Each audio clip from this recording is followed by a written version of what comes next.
Som. Boa noite, irmãos. A graça e a paz do nosso Senhor Jesus Cristo com todos aqui. E já de antemão agradeço a oportunidade, agradeço a vida do pastor por ter me convidado, agradeço a igreja. O pastor hoje ele está lá na Convenção Batista Mineira, participando. Um momento muito especial para ele e a irmã Marina. Continuem orando pela vida deles. Reunião, mas ao mesmo tempo crescimento, para a vida dele como pastor. Isso é importante. Irmãos, nessa noite nós vamos trabalhar um pouquinho, até num tom assim mais de alerta, de atenção, sobre tudo que temos passado e vivido nesses últimos tempos. Parece que a pandemia, entre aspas, acabou, mas parece que ela não sai de dentro da gente. Parece que cada vez mais a gente ainda está impactado. E às vezes uma notícia de alguma doença, algum outro problema já é um impacto grande sobre tudo aquilo que a gente viveu nesses últimos 2 anos. Eu não estou falando que você deve ser cético a esse tipo de situação ou de informação, claro, longe de mim. Pelo contrário, nós temos que ficar muito atento a tudo isso que está acontecendo. Atento porque é isso que muitas vezes tem abalado a nossa fé. Tem uma palavra, apostasia, e a Bíblia deixa muito claro que nos fins dos tempos, muitos iriam se apostar da fé, iriam deixar a sua fé. E a gente vê isso nitidamente. A gente vê claramente o antes da pandemia e o depois da pandemia. Isso na igreja, isso na nossa vida secular, trabalho, em qualquer ambiente que você esteja, você percebe isso. Pessoas deixando muitas vezes de fazer aquilo que ela fazia, por N motivos, mas fica muito claro e muito explícito isso. E esse alerta ou esse cuidado que nós precisamos ter hoje é justamente para a gente continuar firme, perseverar.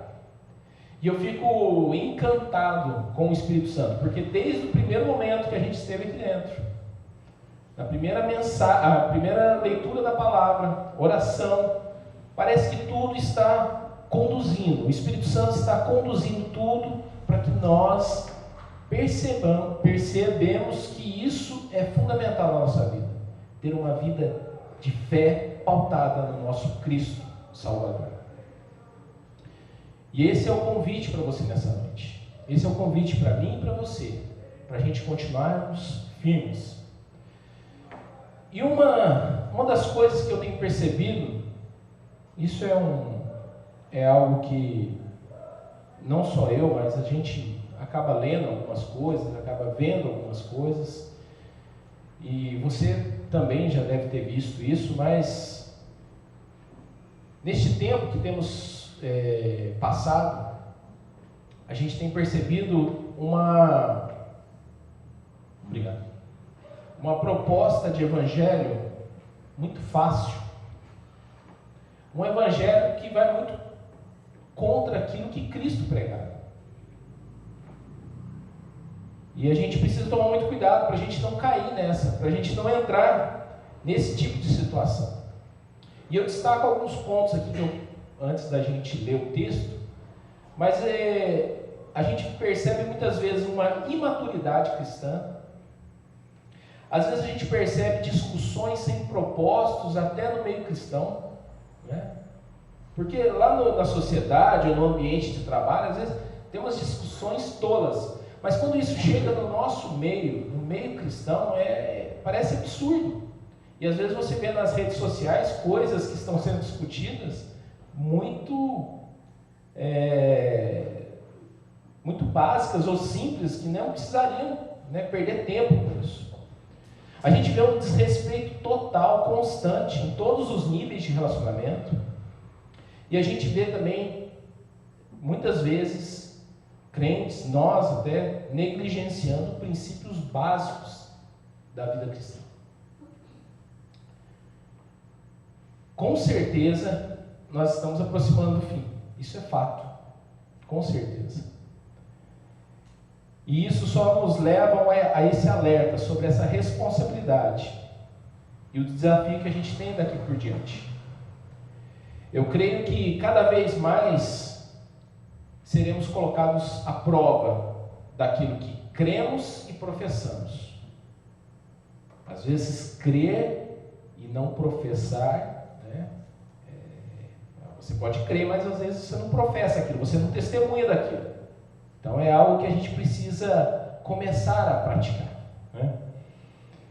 Por isso esse desafio para você e para mim, para a gente ter uma vida de fé, para que a gente avance para a promessa que Deus deixou para todos nós, né? Através do seu Filho Jesus, de que um dia estaremos com Ele na glória. Eu queria que você abrisse a sua Bíblia lá no texto de Hebreus. É um texto até um pouco amplo, né? Um pouco grande, mas nós vamos ler todo ele.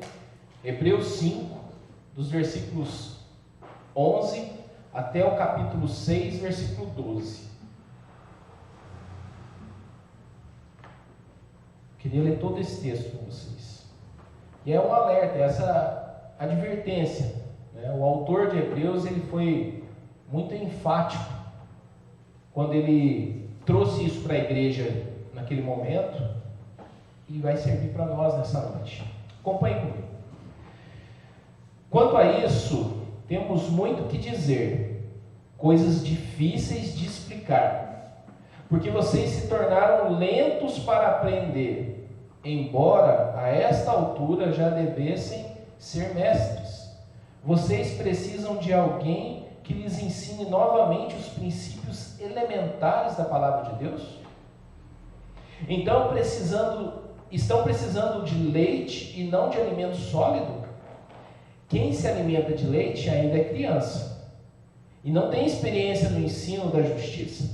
Mas o alimento sólido é para os adultos, os quais, pelo exercício constante, tornaram-se aptos para discernir tanto o bem quanto o mal. Portanto, deixemos os ensinos elementares a respeito de Cristo e avancemos para a maturidade, sem lançar novamente o fundamento do arrependimento, de atos que conduzem à morte, da fé em Deus, da instrução a respeito de batismos, da imposição de mãos, da ressurreição dos mortos e do juízo eterno. Assim faremos se Deus o permitir. Ora, para aqueles que uma vez foram iluminados, provaram o dom celestial, tornaram-se participantes do Espírito Santo, experimentaram a bondade da palavra de Deus, os poderes da era que há de vir, e caíram, é impossível que sejam reconduzidos ao arrependimento, pois para si mesmos estão crucificando de novo o Filho de Deus, sujeitando-o à desonra pública. Pois a terra que absorve a chuva, que cai frequentemente e dá colheita proveitosa àqueles que a cultivam, recebem bênção de Deus. Mas a terra que produz espinhos e ervas daninhas é inútil, e logo será amaldiçoada, e seu fim é ser queimada. Versículo 9 do capítulo 6. Amados, mesmo falando dessa forma, estamos convictos de coisas melhores em relação a vocês, coisas próprias da salvação. Deus não é injusto. Ele não esquecerá do trabalho de vocês e do amor que demonstraram por Ele, pois ajudaram os santos e continuam a ajudá-los. Queremos que cada um de vocês mostre essa mesma prontidão até o fim, para que tenham a plena certeza da esperança, de modo que vocês não se tornem negligentes, mas imitem aqueles que, por meio da fé e da paciência, recebem a herança prometida. Vamos orar mais uma vez? Senhor meu Deus, está diante de nós a Tua palavra, que o Senhor conduza agora, através do Teu Espírito, o nosso entendimento, que, para além de palavras, coisas que eu escrevi ou meditei, Senhor, mas que o Teu Espírito toque no nosso coração, para que possamos aprender nos ajude nesse momento, para a honra e glória do teu nome. É isso que eu te peço e agradeço, no nome de Jesus. Amém.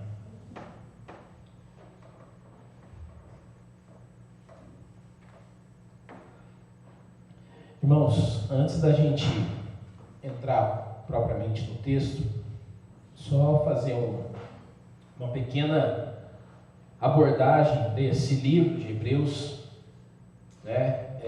A autoria dele é incerta, ninguém sabe quem foi o autor. O mais provável, um dos mais prováveis é o apóstolo Paulo, mas há grandes divergências nesses assuntos, até porque a escrita é de uma forma diferente com que Paulo abordava. A idade aproximada é de 60 a 70 depois de Cristo, que ela foi escrita. Então é um período tenso, principalmente ali na região de Jerusalém, né? E essa carta, a que tudo indica, ela foi escrita na Itália aos judeus cristãos que viviam em Jerusalém, né? E se você pesquisar na história, nessa época aqui, quem reinava ali no Império Romano era Nero, né? E a gente sabe, conhece todas as atrocidades que esse governante fez naquela época. O tema principal, ou o foco principal dessa carta aos Hebreus é a superioridade de Cristo, né? Tanto que uma das palavras que mais é utilizadas aqui é superior, excelente. Então o foco é Cristo dentro dessa carta, né? O termo hebreu, eu achei até interessante na hora que eu estava pesquisando um pouco, e esse termo, a que tudo indica, no Antigo Testamento, ele surgiu lá da origem, talvez, de Eber, né? Um vamos falar assim, dos homens lá, iniciais lá da genealogia, né? Depois de Adão, e o significado era homem vindo do outro lado do rio. Mas isso é um significado do Antigo Testamento. Quando a gente vem para o Novo Testamento, no qual essa carta está localizada, ela separa muito a questão do judeu ortodoxo, né? Ou seja, o judeu que falava o aramaico, do judeu helenista, que era um judeu mais focado na cultura grega, falava o grego, né? Então, essa carta, ou esse termo hebreu, era para um público específico, um judeu, aquele judeu bem tradicional, né? Essa carta também ela apresenta algumas analogias, né? Separando valores da lei, valores da graça, símbolos, realidade, antiga aliança, nova aliança, passado, futuro. E para a gente só fechar aqui e concluir, dos capítulos 1 ao 4, falando da superioridade de Cristo, né? O foco da carta nesses capítulos é esse. Do capítulo 4 ao 8 é o sacerdócio de Cristo. Depois do 9 ao 10, o contraste entre o antigo e o novo. O capítulo 11 é a galeria da fé, né? Então, falando especificamente sobre fé. E o capítulo 12 e 13, fechando essa vida, né? Que eles precisavam ter uma vida de fé, de abundância na fé, né? Conforme ela vem nos orientando. Mas hoje a gente vai destacar apenas essa parte aqui do capítulo 5 e 6, no qual eu estive meditando, e acho muito propício para nós esse alerta contra a apostasia. Nós estamos vivendo tempos que realmente são difíceis, e por mais que às vezes a gente tente imaginar ou pensar com as nossas próprias ações que coisas melhores virão, a gente está totalmente enganado. Porque a aflição, a perseguição, as lutas, elas vão continuar. Mas, ainda bem que nós temos a esperança e a fé daquele que nos salvou. E isso é muito importante. E é isso que precisa ficar muito claro no seu coração nessa noite. Tanto que nos versículos do capítulo 5, dos versículos 11 a 14, um ponto interessante que o autor deixa muito claro é que a gente precisa deixar de ser crianças, ou aqueles crentes que vivem tomando leite, vivem no evangelho muito raso, muito simplório, e só ficam se alimentando de coisas elementares, básicas. Ele desafia a igreja a avançar, a amadurecer, a crescer. E trazendo, é até interessante quando ele faz essa distinção entre leite e alimento sólido, porque se você pensar um pouquinho, qual o adulto que com uma dieta de leite pode atingir um corpo saudável? Só tomando leite? Não tem como. Ainda mais no fresquetado. Ainda mais no fresquetado. Não tem como. Não tem como. O corpo físico necessita de alimento sólido. Da mesma forma, a vida espiritual. A vida espiritual nossa necessita de alimento sólido. Eu acho até interessante que às vezes eu ouvi alguns comentários assim do irmão aqui da igreja. Ô irmão, hoje foi feijoada, hein? Hoje nós comemos feijoada. Porque tem que ser isso, a gente tem que se alimentar de coisa pesada. Ir a fundo nos estudos. Não se limite a vir à igreja e absorver o conhecimento do pastor. Não se limite só a isso. Que é bênção, o ensino dele é fundamental, mas não se limite a isso. Busque, anseie, procure às vezes até juntamente com o pastor entender mais ainda aquele assunto abordado.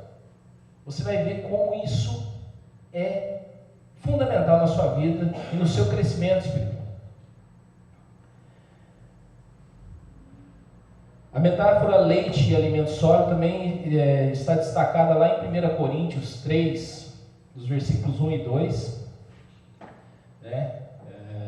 Fala um pouquinho sobre isso, aí é Paulo falando, né? Mas é uma coisa que a gente precisa tomar muito cuidado. E isso impacta na nossa fé. Isso impacta no nosso dia a dia.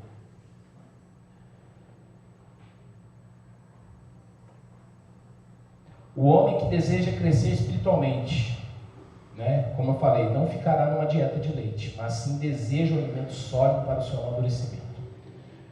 1 Coríntios 13, 11 diz assim: quando eu era menino, é Paulo falando aqui, quando eu era menino, falava como menino, sentia como menino, discorria como menino, mas logo que cheguei a ser homem, acabei com as coisas de menino. É o desafio nosso, avançar, crescer, amadurecer.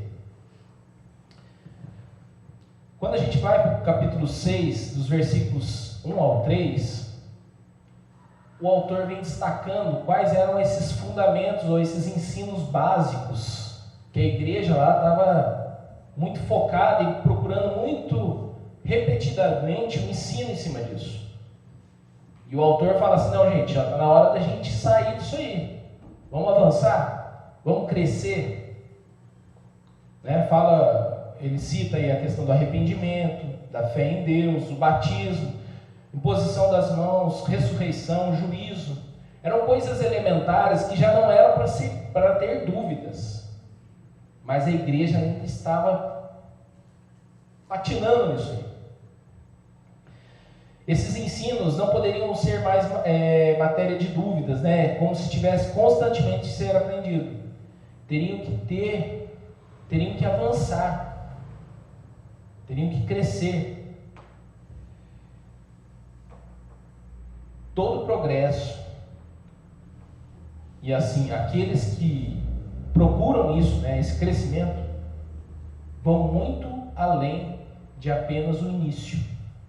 Às vezes a gente fica só limitado ao início daquilo que a gente aprendeu, daquilo que a gente conheceu, e a gente não aprofunda, a gente não conhece, a gente não avança. A gente parece que fica estagnado e limitado ao início. Opa, aceitei a Cristo, parei. Não, calma, tem um processo aí, tem um progresso aí.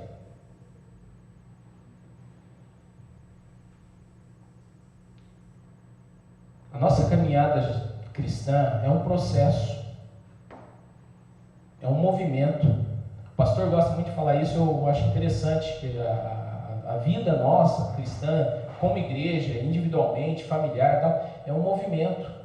A gente não pode estar estagnado, a gente não pode limitar o nosso crescimento. Imagina se um bebê ficasse só bebê, não tem como. Ele naturalmente precisa crescer. E a vida cristã da mesma forma. Já dos versículos 4 ao 8, eu não vou entrar em detalhes mais amplos teologicamente, isso eu vou deixar para os universitários, pastor, né? Não vou entrar em detalhes, ele usa umas expressões, umas palavras até difíceis de entendimento, mas eu vou me ater a falar sobre a questão do arrependimento. Um salvo em Cristo que se arrepende, ele é um crente verdadeiro. Ele não parece ser um crente. E aqui parece que nesse trecho fica nítido isso. Tanto que ele faz uma analogia com a questão da terra. Eu achei muito interessante. A chuva cai em todas as terras. Mas aquela que não é cultivada, ou aquela que não é trabalhada, ou aquela que não é movimentada, tal, ela não dá fruto. Ela dá espinho, dá mato, qualquer outra coisa, mas não dá fruto. A bênção de Deus, ou a graça de Deus é sobre todos. Sobre todos. E qual tem sido a terra que você tem deixado Deus trabalhar aí? Ele tem cultivado aí no seu coração? Ou tem sido aquela terra meio dura ainda, que não tem deixado realmente frutificar? Deus quer trabalhar, Deus quer agir, mas muitas vezes nós não temos deixado, e muitas vezes por isso não temos dado bons frutos. Arrependimento é fundamental, mas depois do arrependimento você tem que deixar isso brotar, né? Essa salvação transmitir através daquilo que Cristo fez na sua vida. Então, seja uma terra frutífera, fértil. Já dos versículos 9 ao 12, ele vem trabalhando a questão da esperança.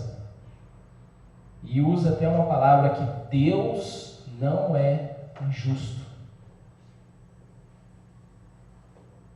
Pelo contrário, ele é muito justo. E ele vai recompensar sim. Né?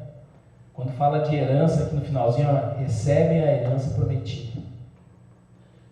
É o próprio Deus, aquele que prometeu, e ele vai cumprir. E que a gente não seja negligente e continue fazendo e exercendo o ministério, a obra que Deus quer fazer através da nossa vida. A nossa fé é constantemente impactada, seja por fatores internos ou fatores externos. E aqui eu divido porque fatores internos, às vezes, é aquela luta nossa da carne contra o espírito. Né? Às vezes, eu já vi alguns posts assim, quem é o seu maior inimigo? Às vezes as pessoas falam, sou eu mesmo, né? Porque realmente a nossa carne, ela quer a todo momento agir contra o Espírito de Deus. A gente tem que tomar muito cuidado com isso. Mas os fatores externos também são muito fortes, né? Como eu citei no começo aqui da mensagem, falando essa questão da pandemia.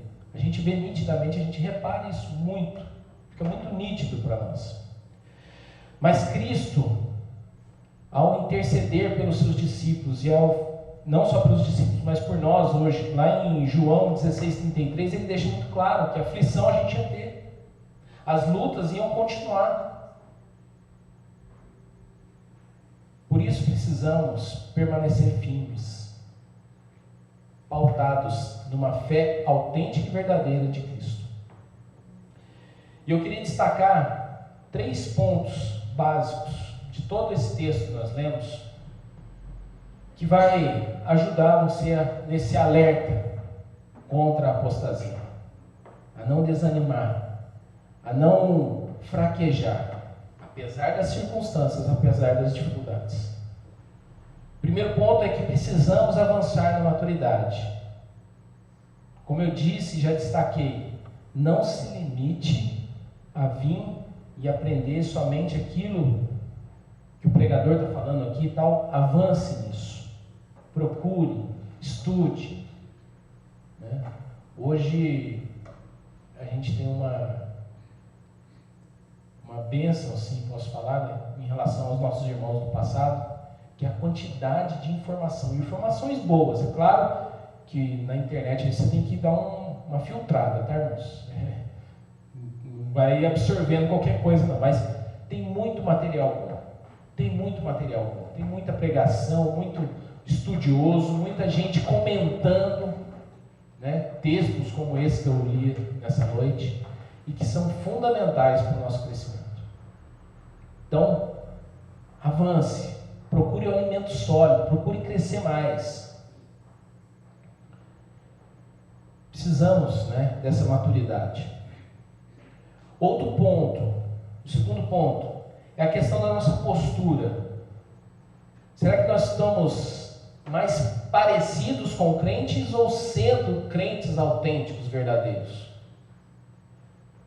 Às vezes as pessoas se vestem de cristãos, mas as atitudes ainda não condizem com um arrependido, uma pessoa salva em Cristo.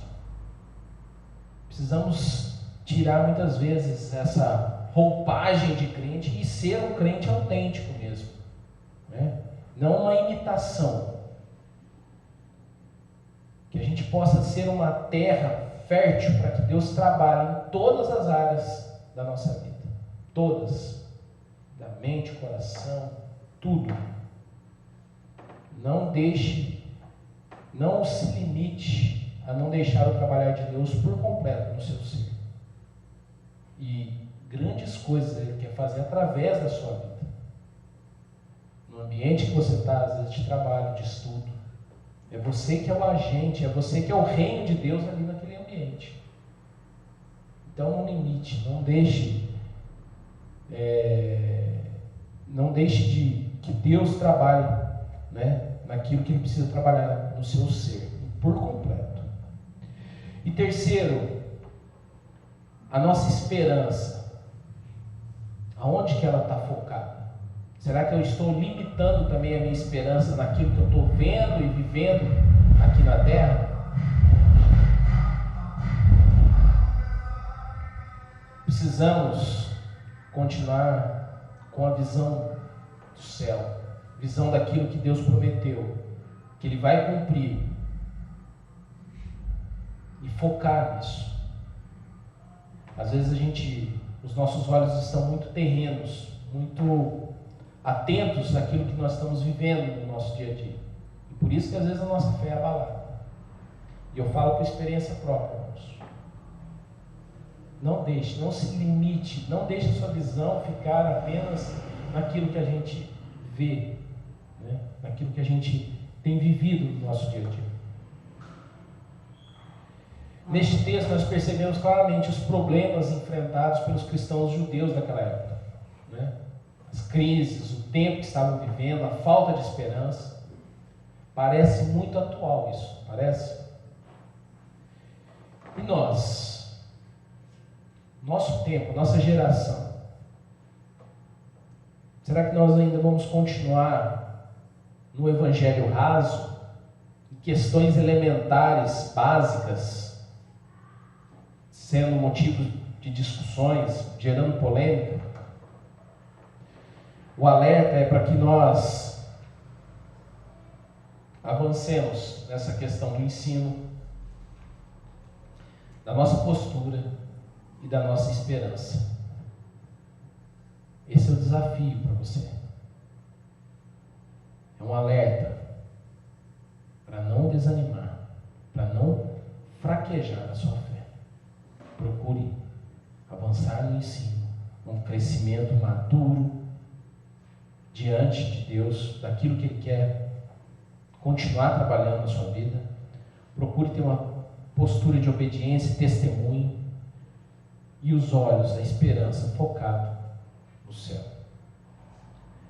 Por mais que muitas vezes achamos que não iremos conseguir, é aí que nós precisamos depender do nosso Deus.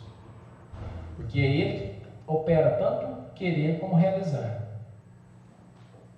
Nós precisamos nos submeter às vezes às nossas fraquezas, às vezes não, sempre as nossas limitações e fraquezas a Ele.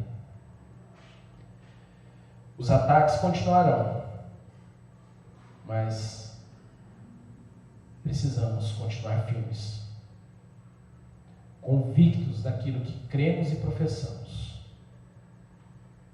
mostrando ao mundo uma fé que vem do próprio Deus, e essa fé é inabalável. Para terminar, eu queria ler mais 2 textos da Palavra de Deus, para a gente encerrar, e continuar dando esse alerta a você, com relação à sua fé. O primeiro é lá em 1 João 5, versículos 4 e 5. Olha o que o apóstolo João fala nesse texto. O que é nascido de Deus vence o mundo. E esta é a vitória que vence o mundo, a nossa fé. Volta aí só um minutinho, Davi. Olha que interessante. Versículo 4. O que é nascido de Deus vence o mundo. E esta é a vitória que vence o mundo, a nossa fé. Mas olha o versículo 5, complementando esse aí. Quem é que vence o mundo? Mas ele não acabou de falar isso, não, mas ele pergunta de novo. Somente aquele que crê que Jesus é o Filho de Deus. Essa é a nossa fé. Esse é o nosso alicerce. Essa é a nossa esperança. E o outro texto, lá em Filipenses 2, dos versículos 12 e 13. Filipenses 2, versículos 12 e 13. Diz assim: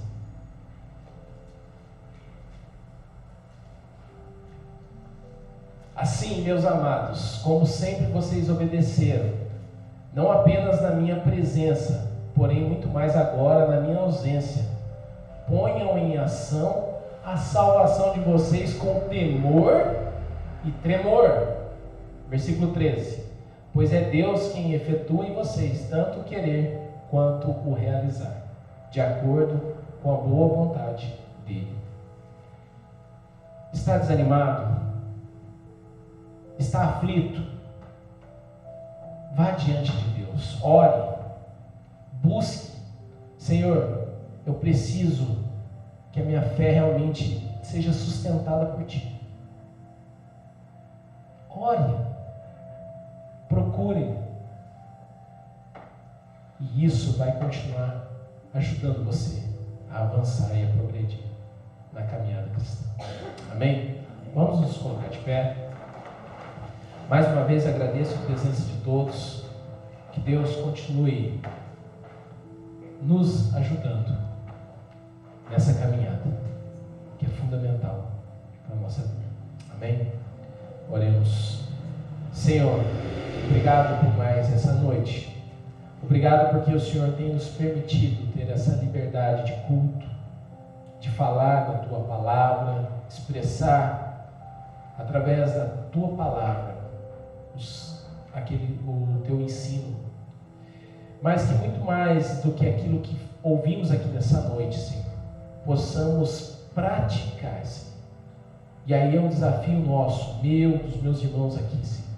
Que amanhã possamos estarmos firmados com essa fé realmente que vem de Ti, Senhor. Que nós possamos ser sustentados por Ti a todo momento, em todas as atitudes, seja no nosso trabalho, seja nos nossos estudos, nas nossas dúvidas, decisões, aquilo que precisamos fazer no dia de amanhã. Nos ajuda, Senhor, a continuarmos firmes para a honra e glória do Teu nome. É isso que eu te peço, no nome de Jesus. Amém. Irmãos, dá um até logo aí, um